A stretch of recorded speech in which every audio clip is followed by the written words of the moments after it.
lawful wedded husband. To be my... Barbara not Barbara Jean's heart. With a tramp like you? Well, I know it hurts being third rate, but aren't you accustomed to it yet? Oh, Robin, I see you. I myself the slut of Springfield! Son of a bitch in heat. I found out myself what love is all about. Hey everybody, it's me, Nikki.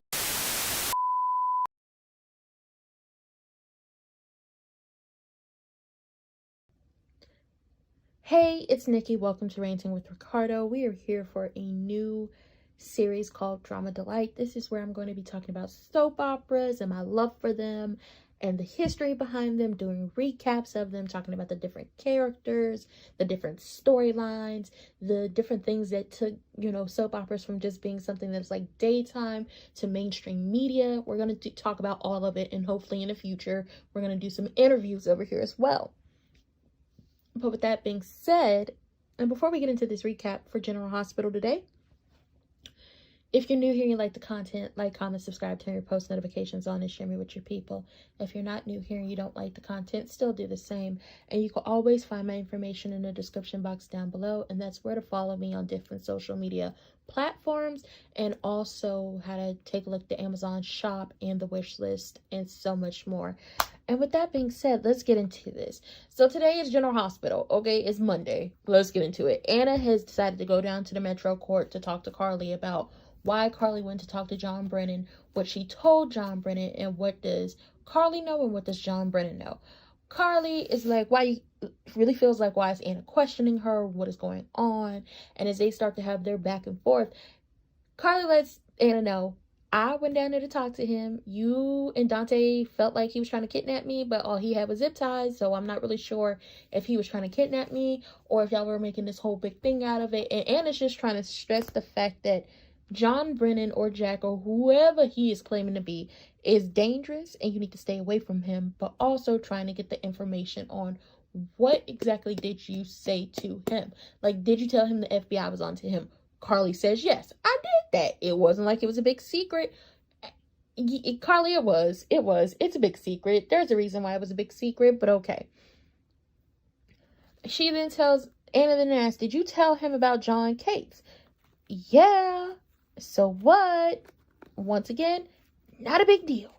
Anna's like, it is a big deal. Why would you go talk to him? Why are you like disregarding everything about him? And how is it that you think you know so much?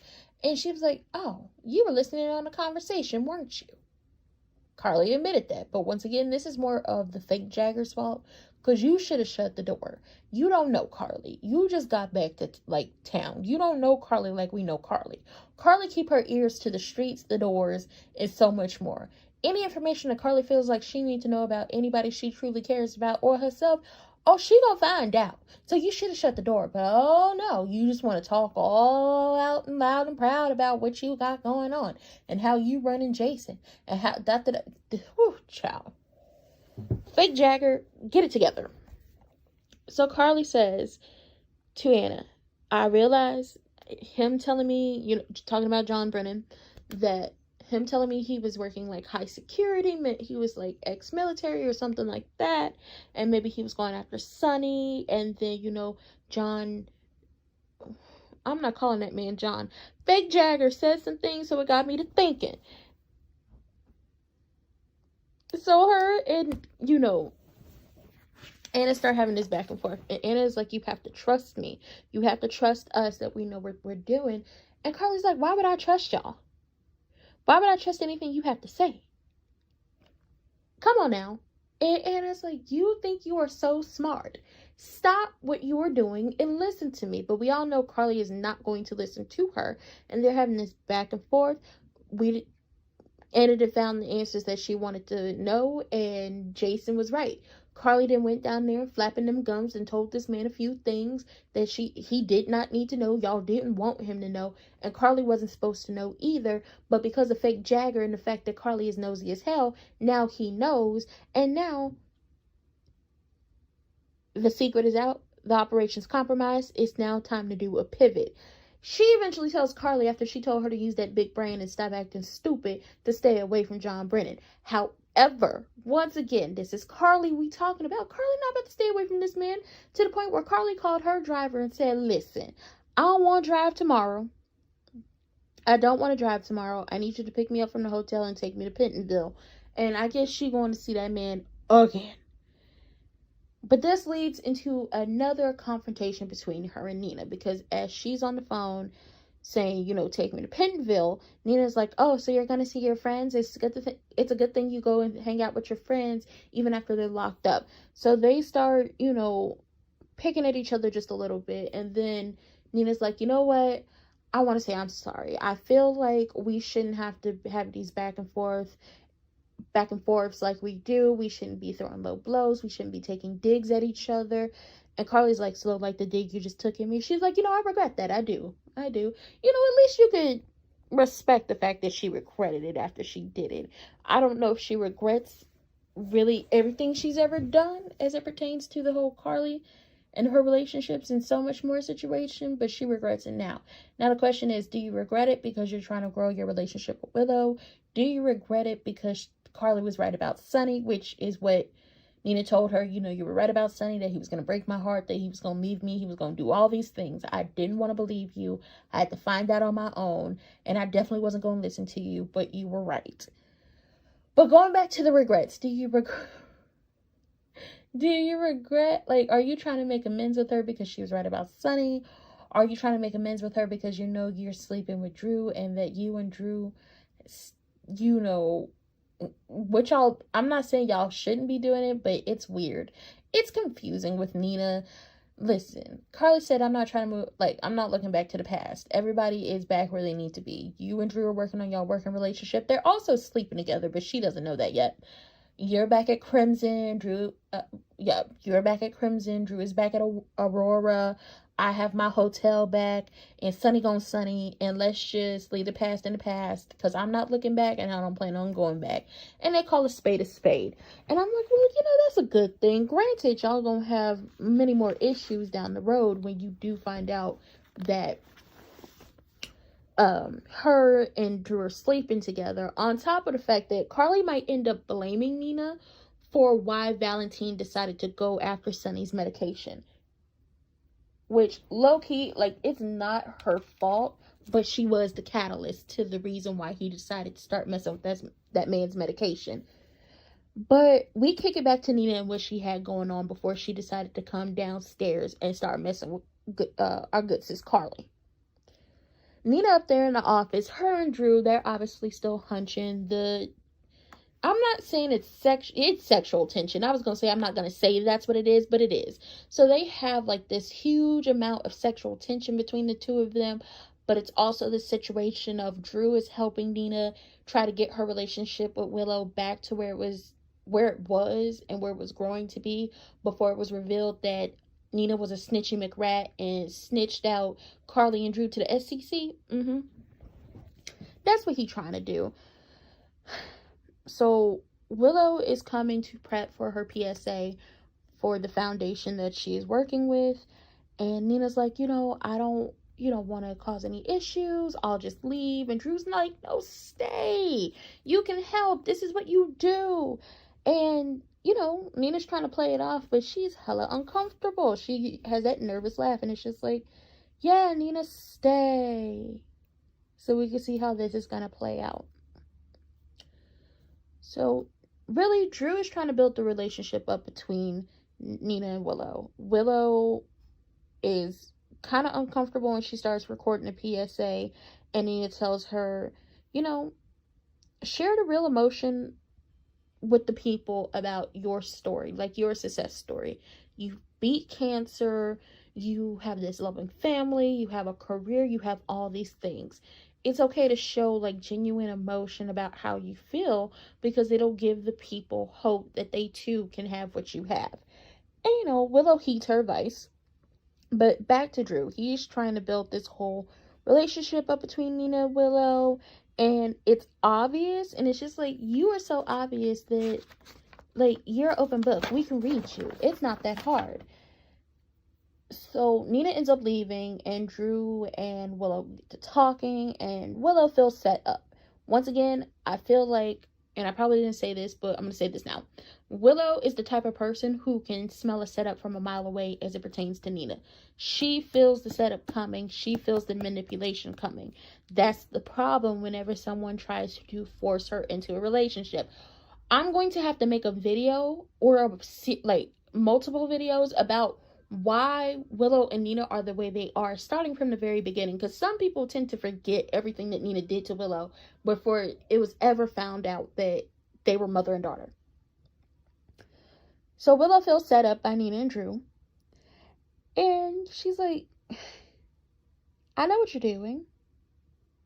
I know you're trying to, fix the relationship, but, I'm not really into that right now. And Drew says, I want you to work on things. I want y'all to work it out. I want y'all to be better. Like, I want y'all to have this relationship. And she's like, I don't know. Like, I don't know about that. Like, it's cool that y'all have worked y'all stuff out and y'all have, like, this better relationship for, like, work and everything. But she's done way too much to me for me to want to fix this and for us to go back to the way we were. And Drew starts spouting off this BS about how they have to have this good working relationship and they have to do this and they have to do that. And it's just like, Drew, it doesn't really matter what you have to say about the situation because you and Nina are sleeping together. So your perspective is skewed when it comes to them. And he's just like, I want y'all to be good. I want y'all to be better.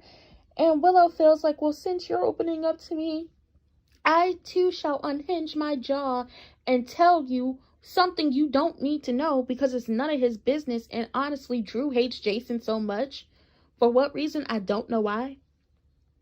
That Willow opens her big ass mouth and tells Drew about her and Michael helping Jason. And he's like, well, Jason should have never put you into that situation in the first place. He didn't. Her husband did. They could have just left Jason to bleed out in the boathouse, but because Michael, that is his uncle, that man raised him for the first year of his life, that is his godfather, he ain't gonna do it. He not gonna let go. He not gonna let up. He was gonna help save that man one way or another, and he roped his wife into helping, and she did help. That's what happened. Nobody forced him to help nobody. And Drew says, I'll keep your secret, and it's just like, You're not going to keep that secret. You're not. I don't trust you. Speaking of Michael is talking to Sasha in the kitchen about her being the new cook and how, maybe it's uncomfortable for her due to their past relationship. And Sasha's like, I don't want it to feel uncomfortable for you. I don't want it to feel uncomfortable for Willow. Like, it's been a long time since me and Willow have had a one-on-one. We used to be really good friends, but, life got in the way. Like life always does. Life be lifing. And they're just having this conversation. Michael doesn't want her to feel like she gave up on every single thing in her life just to be a cook and she's not being fulfilled, and he would have helped her when it came down to deception. And Sasha's like, listen, Gladys stole all my money. While it sucked to put all my stock on the table and let it ride and let it be, it was time for me to move on from deception. And honestly, it had been time for Sasha to move on from deception because the hardest time in her life, like her lowest points in her life, happened to do with her being connected to deception. All the low moments and I'm not saying every bad thing that has ever happened to Sasha, but when you look back on the history of Sasha and her character and what went on, all of her really, really low moments, she worked at deception. So it was time for her to let go and move on. And she's actually happy being the cook for the Quartermaines. She's always wanted a family to belong to, and she feels like she belongs to this family. She has somewhere to live. She's cooking. She's making a paycheck. She's making people happy with her food. And that's all she really wants to do. That's all she wants. That's all she want to do is make people happy, be a family. And she hopes it's not awkward between her and Michael, or Michael and Willow, or Willow and herself. She just wants to be happy. She just wants a family. And once again, that's what she has here. So it's not awkward. It's not weird for her. It's not a situation of I want to be back in deception. No, she's ready to go. And she's like, I'm just happy that you and Willow are happy. And one day, because I had that once, and she's talking about with Brando, but one day I hope to have that again. And that's when Cody pop up, and Cody's like, have what? So, because he came looking for food, so Sasha go, fix him something. And, him and Michael get to talking, and Michael's like, she's a really good girl, and I see the way you look at her, so if you're really gonna go after her, be 100 with her, and don't fake and don't BS her. Like, really take care of her, and be there for her. And Cody told him, I'm gonna be there for her as much as she lets me be. Really, Cody is trying to, they're growing I see where it's going with Cody and Sasha. They're building this friendship to build up into a relationship, and it's supposed to be like real true love. Like, we went from friends to lovers. Y'all know that whole spiel. So we'll see how that goes. We'll see how it goes. And this leads into what Cody was doing previous. Cody was down in the stables with Tracy. She was waiting for Gregory to show up because they were supposed to be going on a date. And she thought she was being stood up, but he pulls up, rolls up on her. Hey girl, how you doing? Okay. Look at me, I'm looking suave and debonair. And on his way over, he had the driver take a scenic route. He was looking at the sunset, just having a real self-care moment in there. And, Tracy is feeling the boy Gregory. She's feeling him. And Cody can see it too. And they was talking about the sunset and how it was beautiful and how they got to both see it separately. So Cody was like, listen, I could get Tracy's horse back together. I could get you up on a saddle and y'all can go watch the sunset together. And Gregory's like, oh no, I don't want to do that, because Gregory has his health issues. So Cody gives him some words of encouragement. Is like, don't be afraid to go for the brass ring. Don't be afraid to get back up on the horse, and was really giving him some encouraging words. And I was like, Gregory needed that. And Gregory needed it to be able to talk to Tracy about her going to Coney Island for Brooklyn and Chase's rehearsal dinner, because while Gregory is supposed to be officiating the wedding, his health is a mess. His health is real messy right now. So he wants Tracy to go to Coney Island and stand in for him, so she can teach him all the cues and where he's supposed to be as it pertains to the wedding. And he also wants her to step in for him if he's not able to officiate. And I'm just like, oh, y'all are so cute together. And she gives him a compliment, and he was like, listen, flattery will get you everywhere. And I'm like, stop being nasty, Gregory. You and Tracy, but they cute. I love it. I love Gregory and Tracy together so far. And really, this don't relate to Tracy. Oh, it does, because Tracy was connected to Luke, and Luke was connected to Laura. So let's get on to the Laura storyline of it all. And that pertains to Trina. So Trina and Stella are down at the gallery, stuffing envelopes. And Trina is really trying to just let Stella know, like, I know what you're trying to do, trying to make me feel better about, losing Spencer. And I know you're trying to take care of me and everything, but you don't have to. And Stella lets her know that, baby, we family. So I'm going to be here for you. If I need to take you out to the movies, need to help you stuff envelopes or anything like that, I'm going to do that to help you at least have a moment of peace, because Trina's not over Spencer, being lost at sea. She's not over it. She's still in her feelings, and she doesn't know what to do with all this emotion. And, Stella is just like she's just the great aunt that's going to tell you what you need to know and what needs to happen. So as they're looking at this ugly ass art that this ugly ass art that Ava then picked up somewhere, in comes Jordan and Rain on the parade.